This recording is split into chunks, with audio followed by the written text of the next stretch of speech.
Is once again Nebraska's #1 volume Honda dealer. Come experience the Honda of Lincoln way of doing business, 27th and Yankee Hill Road, or online at hondaoflincoln.com. Hi, it's Charlie Stone. It's May, and that means the school year's almost over and summer road trips are on the horizon. Stop telling yourself you'll upgrade your car someday and do it now. Mullen Motors lot is full of great vehicles to take home, so you don't have to worry about your current car barely surviving another road trip. Come check out their lot just north of 48th and Layton and find your next ride. Summer road trips are just around the corner. Mullen Motors. No taglines, just quality vehicles. Mullen Motors. Action Plumbing, Heating, Air, and Electric is the call I make when I have a need for plumbing services. Whether it's for my home or office, if I need a repair to a water heater, softener, or even my garbage disposal, I know I can count on Action to help. In one simple call, their amazing customer service team promptly schedules a service call, often getting to my needs within a day. Action delivers honest quality services we can count on. To learn more, visit actionlincoln.com. Hey guys, Nick Sainert here for DBAT Lincoln. Summer is quickly approaching and there's no better way to spend your days than at DBAT Lincoln summer camps for players 13 years and younger. Give your baseball or softball player the chance to improve their hitting, fielding, and base running skills from the best instructors in Lincoln. Sign up now because spots are limited, and if you mention you heard this ad on 93.7 The Ticket, you will receive 20% off your entire enrollment. For more information or to sign up, call DBAT Lincoln at 402-882-3228 or visit their location 2 blocks south of Lincoln Southwest High School. DBAT Lincoln, developing beliefs, attitudes, and traditions on and off the field. Spring is here and it's time to get those seeds in the ground. There's no time for delays if your equipment needs a new part. That's why Acres stocks thousands of premium John Deere parts for all your ag machines, planters, sprayers, and tractors. Acres has what you need now. And with a team of John Deere certified technicians, Acres will diagnose and repair your equipment quickly. Visit acres.com to find your closest location. Our team of parts and service professionals are dedicated to keeping you operating at full capacity. Acres, solutions for every field. Hi, I'm Barb Bettine, President and CEO of the Lincoln YMCA. On behalf of the Y, I want to thank you for voting us Lincoln's choice for Best Youth Sports Programs, Best Youth Activity Programs, and Best Preschool. These categories represent so much of what we do at the Y, and we're honored to serve thousands of families in our community each and every day. Hey, with summer just around the corner, I invite you to stop in to one of our 4 branches and learn how the Y can be a part of your family. The Y Outdoor Pools open May 27th, and we can't wait to see you. The days of internet contracts and heavy fine print are over. It's time to experience hassle-free service with no contracts or hidden fees. That's the Allo promise. Allo Communications provides fiber internet, TV, and phone services with fair and no-nonsense pricing. All backed by a 30-day money-back guarantee, 24/7 local support 365 days a year, and a monthly bill you can count on. Don't settle for gimmicks. Settle for hassle-free with Allo. Visit us at allofiber.com/hassle-free. Action Plumbing, Heating, Air, and Electric is the call I make when I have a need for plumbing services. Whether it's for my home or office, if I need a repair to a water heater, softener, or even my garbage disposal, I know I can count on Action to help. In one simple call, their amazing customer service team promptly schedules a service call, often getting to my needs within a day. Action delivers honest quality services we can count on. To learn more, visit actionlincoln.com. Tailored Life is now open in Bennett. Make the short drive down Highway 2 for tons of items for your home, for both indoors and outdoors. Check out their variety of potted trees, shrubs, vines, perennials, and colorful annuals. Plus, porch pots and landscape lighting to enhance the outside of your home. Don't forget their home goods for indoors, plus convenient drinks and snacks, most which are produced locally. Visit Tailored Life today in Bennett and stay tuned to their Facebook page at Tailored Life 360 for food truck events coming up.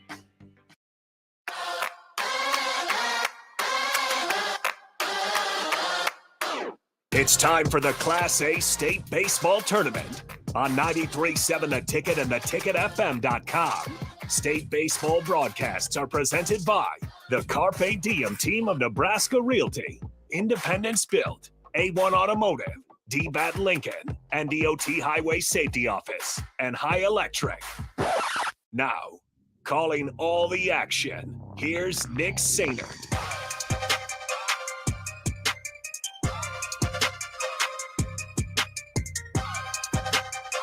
Welcome back into Tal Anderson Field here in Omaha. Nick Sainer with you on 93.7 The Ticket and theticketfm.com. It's game 2 of 2 today for us here on The Ticket, and we keep our sights set on an elimination game. We saw Grand Island, surprisingly, if you ask me, defeat Creighton Prep by a score of 10-0. It wasn't all that surprising that Grand Island beat Creighton Prep because they've had some really strong pitching despite the 10-0 loss against Millard West on Friday that they lost in 5 innings. Millard West is just that good of a hitting ball club that even a best pitcher for Grand Island was unable to tame the giant and threat that is Millard West offense. And so we saw Grand Island beat Creighton Prep 10-0 in just 5 innings a little while ago, and now we turn our attention to Elkhorn South and Bellevue West.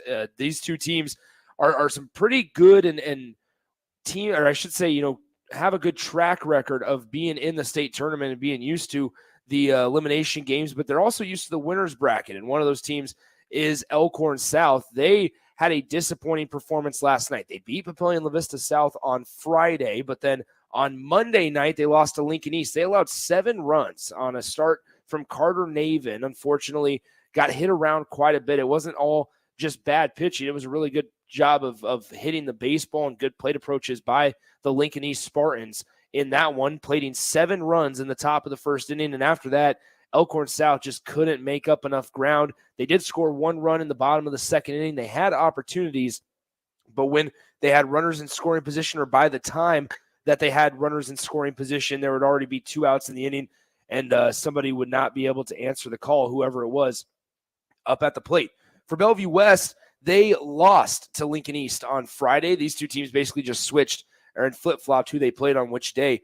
Bellevue West lost to Lincoln East on Friday. They actually had an opportunity to beat the Spartans on Friday in the opening game of the state tournament for them when they were up by 1 run in the bottom of the 6th inning, and then a 2 RBI single from A.J. Avasco for the Lincoln East Spartans gave the Spartans the 2-1 advantage, and all Bellevue West had to work with the rest of the game was the 3 outs in the top of the 7th. Weren't able to overcome the Spartans pitching in that one on Friday, so they fell to 0-1 in an elimination game, and they played against Papio South yesterday at Warner, and they beat them pretty handily, sending the Titans home early here with an 0-2 record. So both these teams have tasted victory. Both of them also tasted defeat, and now one of them will go home tonight. We'll tell you about the starting lineups and the guys on the mound here as we get ready for Elkhorn South and Bellevue West, an elimination game. The winner of this game advances to play the Spartans in a rematch tomorrow at 4 p.m., and they will have to beat the Spartans twice to reach the state tournament. But first, you got to beat the team that's on the other side of the field this evening from Tal Anderson Field in Omaha. The loser, unfortunately, goes home without a state title. We'll be right back in a couple minutes with the preview and some more information on both Elkhorn South and Bellevue West from Tal Anderson Field in Omaha. This is Class A state baseball tournament action on 93.7 The Ticket and theticketfm.com. Hi everyone, Kendall Warnock, A1 Automotive in downtown Lincoln. Spring is here, summer is fast approaching. With weddings, vacations, and weekend getaways on your mind, do not let car issues prevent you from getting where you need to be. Car problems shouldn't be something that you put up with. Let us get you back on the road in comfort and safety. We diagnose all makes and models from Porsches to Hondas, Toyotas, and Chevrolets. We fix a variety of issues with all of them with our talented techs and our experienced staff. A1 Automotive at 11th and L, downtown Lincoln, always honest answers.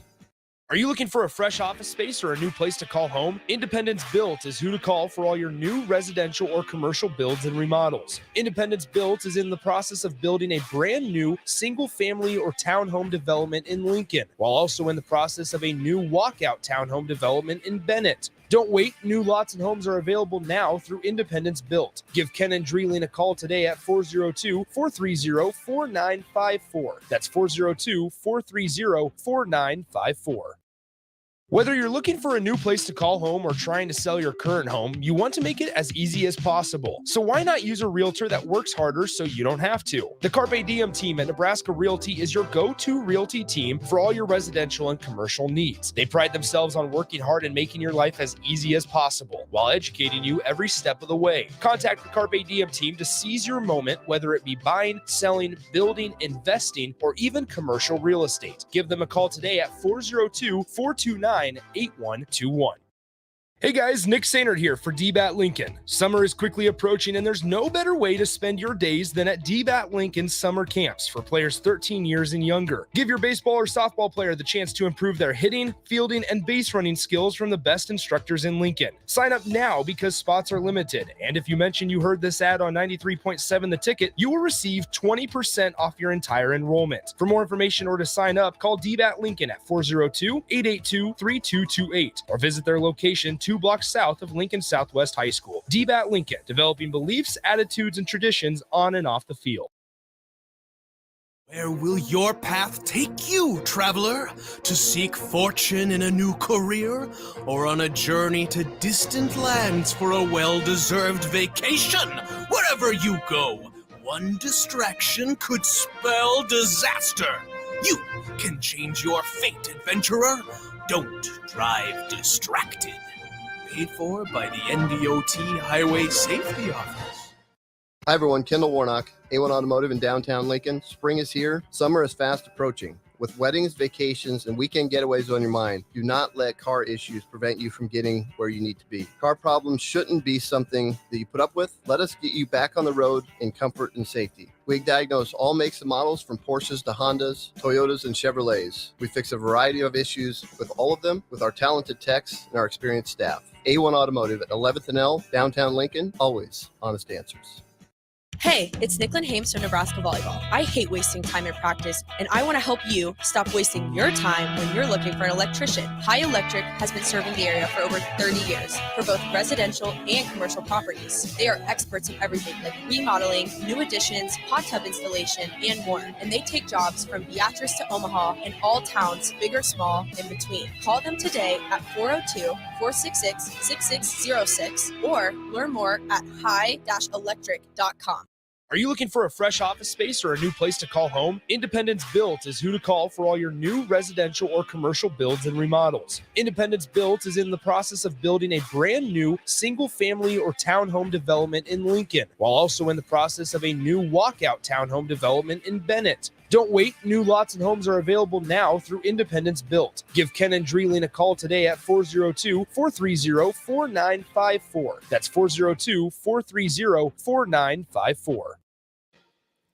Where will your path take you, traveler? To seek fortune in a new career? Or on a journey to distant lands for a well-deserved vacation? Wherever you go, one distraction could spell disaster. You can change your fate, adventurer. Don't drive distracted. Paid for by the NDOT Highway Safety Office. Whether you're looking for a new place to call home or trying to sell your current home, you want to make it as easy as possible. So why not use a realtor that works harder so you don't have to? The Carpe Diem team at Nebraska Realty is your go-to realty team for all your residential and commercial needs. They pride themselves on working hard and making your life as easy as possible while educating you every step of the way. Contact the Carpe Diem team to seize your moment, whether it be buying, selling, building, investing, or even commercial real estate. Give them a call today at 402-429-8121. This is Lincoln's home for sports talk on the FM dial. The home of Kansas City Royals baseball. KNTK FM Firth, 93.7 The Ticket.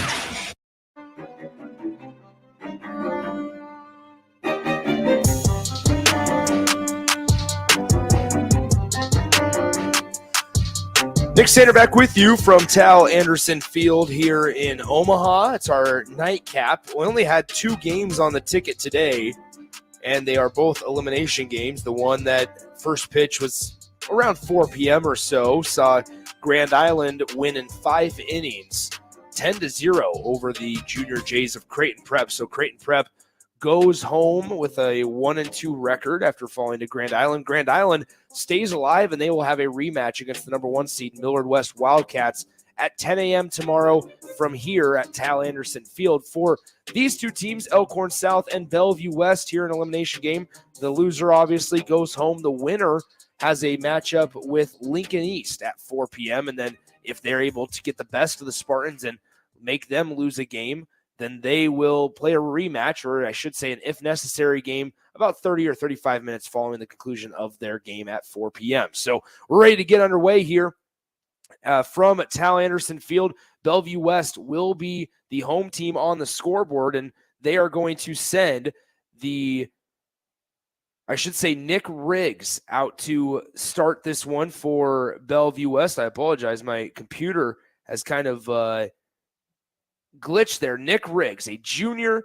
He is 2-5 on the mound this year for a record 2.08 earned run average, and he'll face off against this Elkhorn South offense that will send Hayden Kelberlau, Alex Thomas, and Cole Eaton to the plate here in the first half of the inning. So Nick Riggs, a junior, he's really talented at the plate, so he's going to be hit and be a mainstay in that Bellevue West lineup. The T-Birds are going to be DHing for the catcher in today's game. They did the same thing on Friday when they played, and they did the same thing yesterday when they played as well, DHing for whoever was doing the catching in that respective game. So we're about ready to get underway. Nick Riggs, the lefty, on the mound, and Hayden Kelberlau, the starting third baseman for Elkhorn South, will step into the right-handed batter's box, and we are ready to get underway. Want to shout out all of our sponsors: A1 Automotive, the Carpe Diem team at Nebraska Realty, Independence Built, the NDOT Highway Safety Office,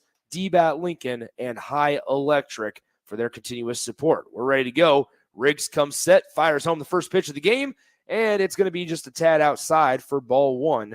1-0 to the leadoff hitter, Hayden Kelberlau. So Kelberlau leading things off for Elkhorn South. Nick Riggs, the lefty, fires in the 1-0 pitch. It's going to be low and away for ball two, 2-0.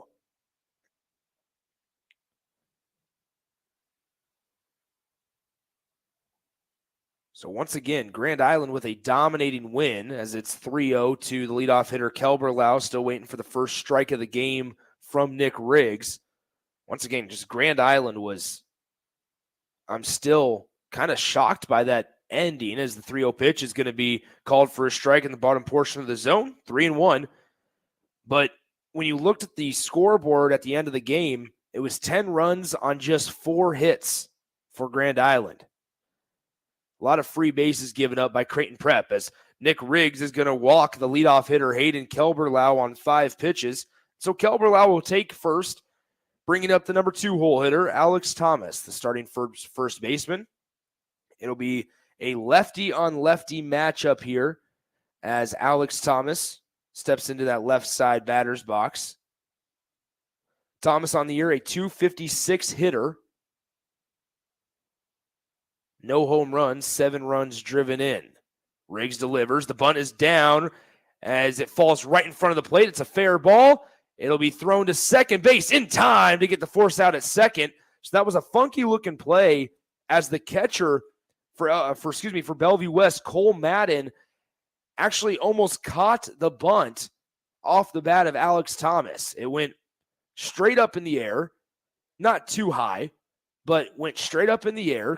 Cole Madden almost grabbed it with his bare hand. He ended up dropping it, but since it did go up in the air, Hayden Kelberlau at first base was forced to retreat back to first base for a moment to make sure that he didn't get doubled up. And so there was plenty of time to get the out at second base. Here's a ground ball to the shortstop, one at second, and not in time at first base. So there will be, once again, another fielder's choice and 2 outs here in the inning as Cole Eaton hits into the fielder's choice. It will be 6-4 on the putout. And so Eaton will be at first base here with 2 outs. And stepping into the up to the plate is going to be Eli Small. Small, the starting right fielder. 2 outs here, top of the first inning. First pitch was at 6:59 p.m. We got started a minute earlier than we expected.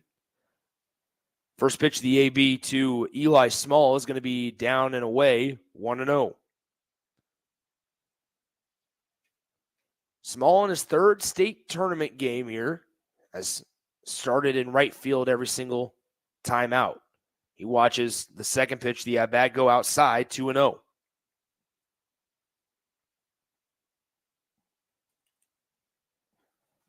So we had to move from Warner Park to Tal Anderson Field. Storm Chasers have a series with the Toledo Mud Hens, the AAA affiliate for the Detroit Tigers, coming into town. And with AAA teams playing a 6-game series and not just the traditional 3 or 4 games at max, they often have games on Tuesdays. Here's the chopping ground ball on the fire to first from Grego at shortstop. Is going to be in time for out number 3. So Elkhorn South goes quietly here in the first. No runs on no hits, 1 left on base. As we head to the bottom of the first inning, Bellevue West will send the top of their order up to begin things. Grego, Glantz, and Jeffis all due up. 1, 2, 3 hitters in the lineup. We'll be right back in 60 seconds on 93.7 The Ticket.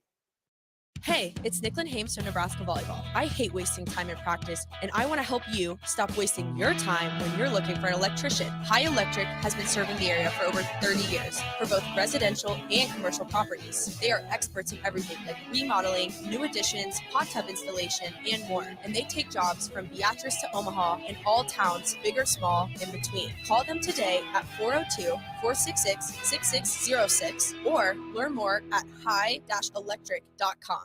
Hey guys, Nick Sainert here for DBAT Lincoln. Summer is quickly approaching and there's no better way to spend your days than at DBAT Lincoln summer camps for players 13 years and younger. Give your baseball or softball player the chance to improve their hitting, fielding, and base running skills from the best instructors in Lincoln. Sign up now because spots are limited. And if you mention you heard this ad on 93.7 The Ticket, you will receive 20% off your entire enrollment. For more information or to sign up, call DBAT Lincoln at 402-882-3228 or visit their location 2 blocks south of Lincoln Southwest High School. DBAT Lincoln, developing beliefs, attitudes, and traditions on and off the field.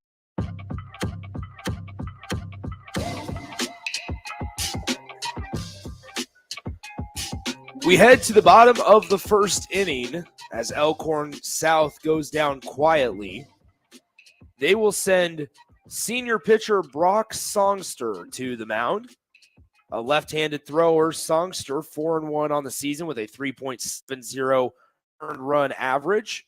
He'll be tasked with this Bellevue West lineup that was able to find the sweet spot a couple of times yesterday, especially in the form of leadoff hitter Drew Grego. Grego had himself a pretty good day against Papillion La Vista South as the T-Birds sent the Titans home after just 2 games. Grego pitched a really strong game on Friday as well against the Lincoln East Spartans. Went 6 innings, but unfortunately, as I mentioned in the pregame, in that bottom of the 6th inning, the Spartans were able to tack on the go-ahead run and lead it 2-1. So they ended up taking care of business and getting the best of the T-Birds in that one. So Songster working out of the windup. The pitch, and it's up high and away, popped out of the mid of the catcher there for a ball, 1-0 to Grego. Here at Tal Anderson, the shadows are starting to kind of take over a portion of the field. Approximately, I would say about 80% of the infield is covered. But here we are, 1-0 pitch to Grego is going to be inside, ball 2. So 2 balls, no strikes to the leadoff hitter, Drew Grego.